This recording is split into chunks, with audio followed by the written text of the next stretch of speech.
अरे लड्डू के मौसी आहा जमा तोरे देबो रे।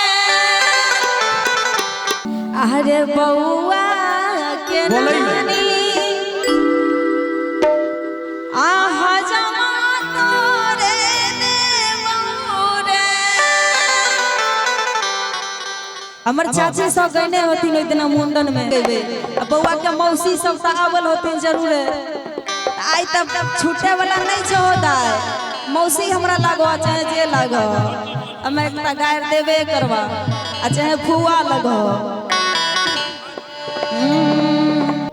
अरे लड्डू के मौसी आहा जमा तोरे देबो रे। अरे बाभना बउआ के मौसी हजमा तोरे देबो रे। रे बाभना तोरे देबो रे।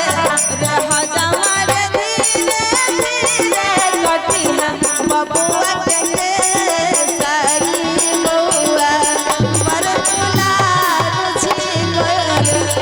हजमा रे धीरे धीरे कटिहा बबुआ के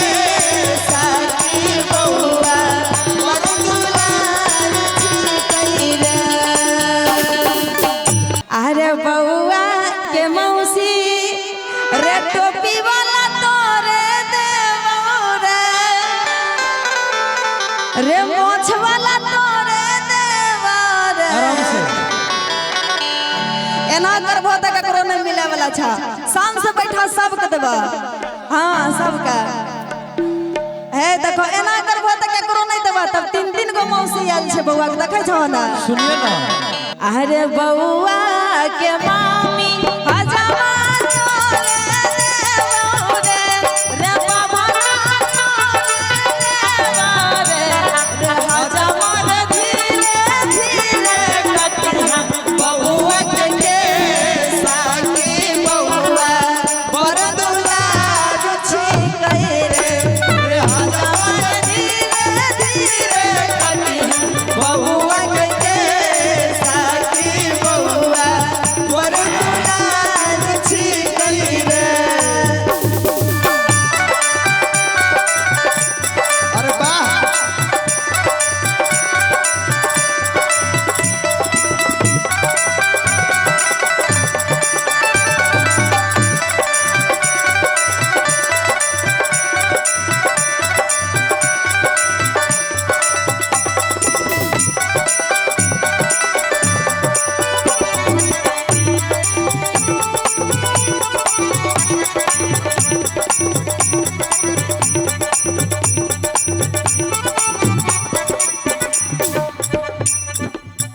कहे छे बउआ के मौसा के नाम की गली सुरेंद्र यादव।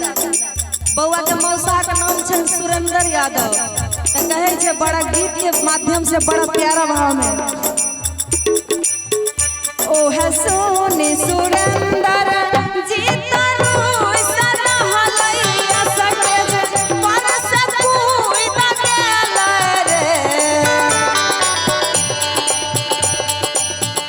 ओ है सोनी सुरेंद्र जी तरू सन हलैया छपर पर सकूई दगेल रे। रे ला ला ला रे कोई सन ला छात्रा बेटा जाना मन लगई बउआ के मौसी हजमे आ गई रे। रे ला ला ला रे कोई सन ला छात्रा बेटा जाना मन लगई बउआ के मौसी हजमे आ गई रे।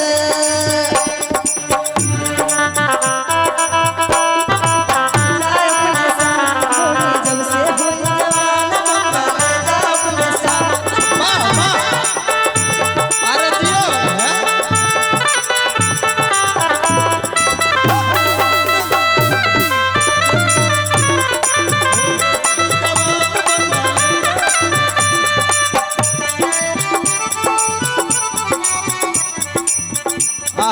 और कहना है 1 मिनट भैया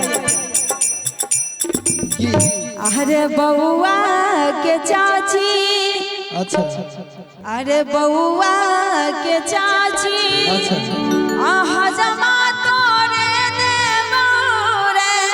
नहीं, सबको हजमा को नहीं देंगे। ये हमारे ऑर्गन वाले भैया चश्मा लगा के बड़ा अच्छा लग रहे, बड़े क्यूट। और इनको देंगे बउआ के चाची को, समझे ना? बउआ के मौसी तोरा निगाह नहीं रहतो, तू तो हिजरा जगती लगे छिले। इनको देंगे उषा गायक नहीं रहतो तोरा साथ। टोपी खोल ले, नुकी पहन के आए, वो गंजी पहन के भी तब रहतो, तब कहतो कि किसान छिए, हट्टा कट्ठा छे।